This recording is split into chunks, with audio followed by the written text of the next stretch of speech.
গত মাসে আপনি টার্গেট ফিল আপ করেছেন 30 লক্ষ টাকা। Very good. এই মাসে আপনার টার্গেট হলো মাত্র 60 লক্ষ টাকা।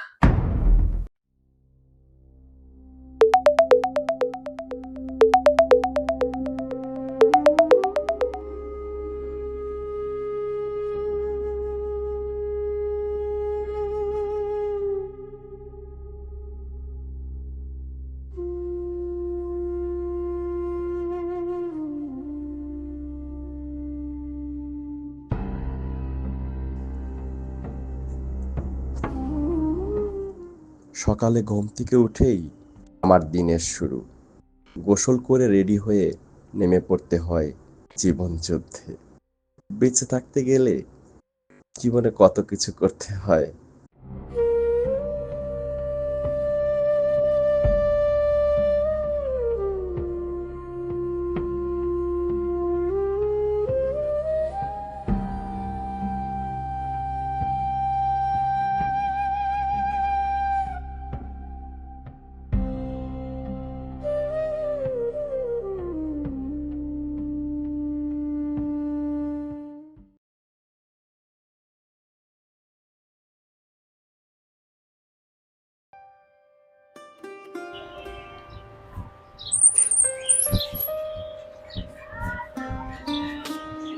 আসসালামু আচ্ছা, কি অবস্থা ভাই? এই তো ভালো আছেন আপনি?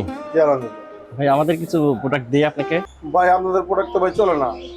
আপনাদের প্রোডাক্ট চলে না, প্লাস কাস্টমারও নিতে চায় না। ভাই আমাদের জিনিসের কিন্তু দামও বেশি না, কোয়ালিটিও ভালো। আপনি একবার রাখেন, দেখবেন একবার কাস্টমার নিলে আরেকবার নিবি। ভাই আপনাদের প্রোডাক্টটা তো আমি যদি নিবো, নিয়ে দামি টাকাটা আমার ভালো রাখতে হয়, কারণ আমি ব্যস্ত না বললে আমি কি করবো ভাই?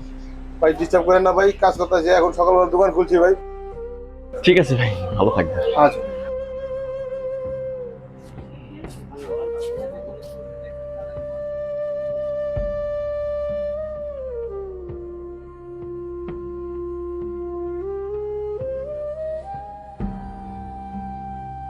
ভাই কিছু লাগবে? ভাই আপনার কিছু লাগবে কি?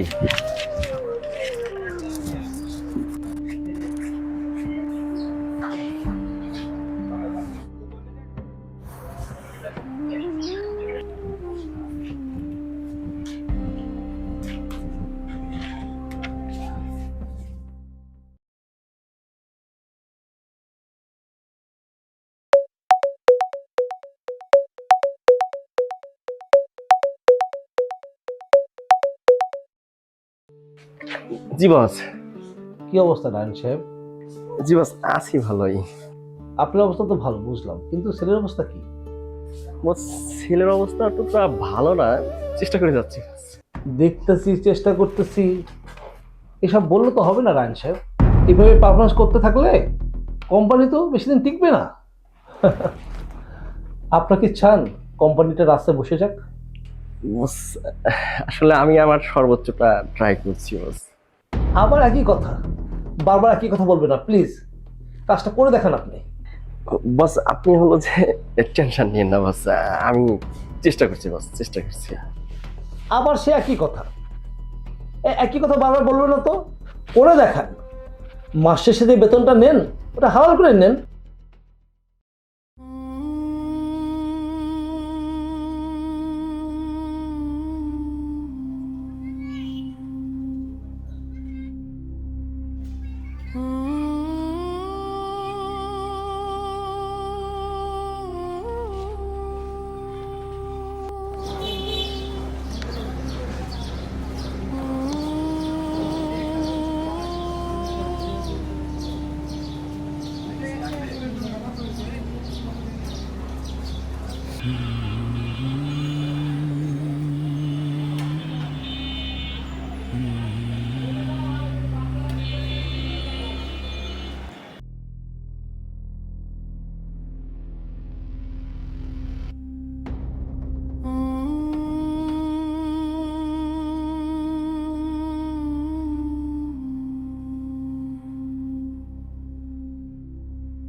ভালো আছেন?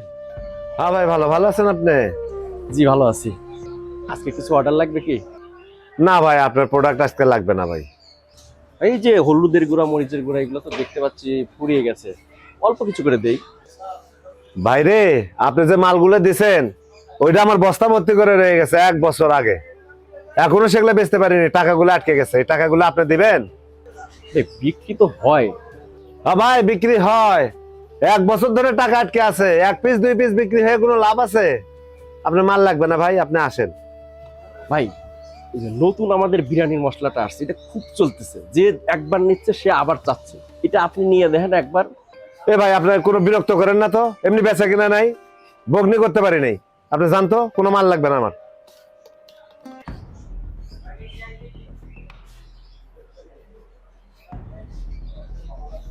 যত সব ব্যবসা ঠিক নাই, কিছু নাই, বেচা কিনা হচ্ছে না, এই জায়গায় এসে মাল দিই মাল দিই মাল দিই।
ভালো আছেন? আমাদের প্রোডাক্ট কিছু দিব আজকে?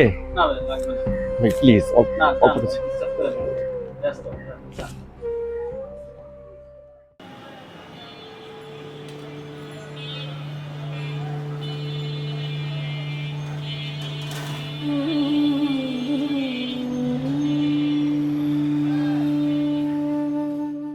ভালো আছেন? আসসালামু আলাইকুম ভাই, ভালো আছেন? হ্যাঁ ভাই, আমাদের কি কিছু লাগবে আজকে? মরিচের গুঁড়া, মরিচের গুঁড়ো, হলুদ, হলুদ, মাছের মশলা। ঠিক আছে ভাই, তাহলে কালকে আসবে। হ্যাঁ, কালকে আসবে, আপনি রিসিভ করেন। ওকে, দেখা হবে। আল্লাহ হাফেজ।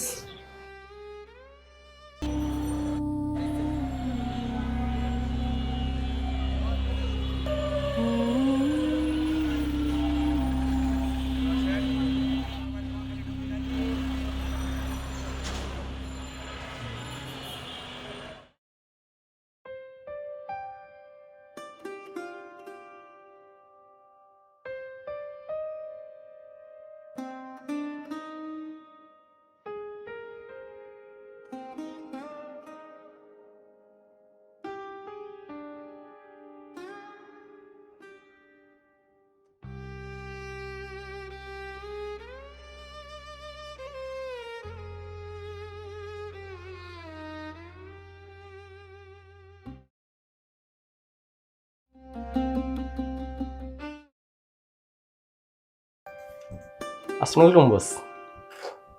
কংগ্রাচুলেশন। থ্যাংক ইউ বস।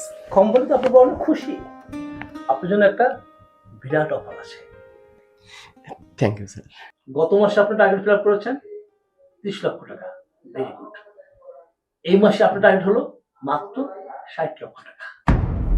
বস, গত মাসে 30 লাখ টাকার টার্গেট পূরণ করতেই অনেক কষ্ট হয়েছে আমার। 60 লাখ টাকার টার্গেট যদি এখনই দেন, আমার জন্য অনেক চাপ হয়ে যায়। তাছাড়া আমি একটু অসুস্থ, এই 30 লাখ টাকার টার্গেট পূরণ করতেই আমার অনেক কষ্ট হয়েছে। তাছাড়া মার্কেটের অবস্থা এখন খুব একটা ভালো না। 30 লাখ টাকার টার্গেটই আমার জন্য অনেক বেশি ছিল। সেখানে 60 লাখ টাকার টার্গেট কিভাবে সম্ভব স্যার? তোমরা যদি এই সামান্য টার্গেট ফিল আপ করতে না পারো তাহলে তো তোমাদের চাকরি করার দরকার নেই, তোমরা চাকরি ছেড়ে দাও। আমরা সুস্থ থাকি অসুস্থ থাকি যেভাবেই থাকি না কেন স্যার, রাত দিন কোম্পানির জন্য খাটনি করি। কোম্পানির টার্গেট পূরণ করার জন্য দোকানদারদের কাছে অনেকবারই অপমানিত হয়েছে, তবুও হাসি মুখে বলেছি, ভাই একটা অর্ডার দেন, ভাই একটা অর্ডার দেন। গত মাসে আমি আমার সর্বোচ্চ চেষ্টাটা করে 30 লক্ষ টাকার টার্গেট পূরণ করেছিলাম। এক দোকান থেকে আরেক দোকান, রোদ বৃষ্টি ঝড় ধুলোবালি সব সহ্য করে এই 30 লক্ষ টাকার টার্গেট পূরণ করেছিলাম। এখন আমার 60 লক্ষ টাকার টার্গেট। আমি তো স্যার মানুষ স্যার, আমি তো মেশিন না। তোমাদের বেতন দেয়, বোনাস দেয়, তোমাদের সব সুযোগ সুবিধা দেয়, তারপরে তোমাদের এত অজব কেন? ওই বেতনের কথা বললেন তো, যেই বেতন দেন এক বেলা খেলে আরেক বেলা টান পড়ে যায়। সংসারের খরচ, ঘর ভাড়া দিয়ে যা থাকে তাদের ঠিকমতো খাওয়াও যায় না। বাচ্চাদের পড়ার খরচ, সংসারের খরচ, সবশেষ রুম ভাড়া দিলে আর নিজের কাছে খরচের টাকাই থাকে না। অনেক সময় দুপুরে যদি ভাত খাই না, রাতে চা আর রুটি খেয়ে থাকতে হয়। আপনারা তো টার্গেট ধরিয়ে দিয়েই খালাস, তারপরে তো নিয়মের শেষ নাই। প্রতিদিন শেভ করতে হবে, জুতো কালি করতে হবে, জামা কাপড় পরিষ্কার রাখতে হবে, আরো কত কি। এর চাইতে টিকটক করাই অনেক ভালো ছিল। আত্মসম্মান থাক আর না থাক, অন্তত টাকা তো ইনকাম করা যায়। আর আপনার এখানে কি আছে? না আছে টাকা, না আছে সম্মান। ওই দোকানদারদের অপমান সহ্য করে, আপনাদের নির্যাতন সহ্য করে দিনের পর দিন আমরা তো মানুষ নাকি? আপনি কি জানেন আমি চাইলে আপনার অফিস থেকে এখন বেঁকে দিতে পারি? আপনি কি বের করে দিবেন? বললাম না আপনার চাকরি করেন।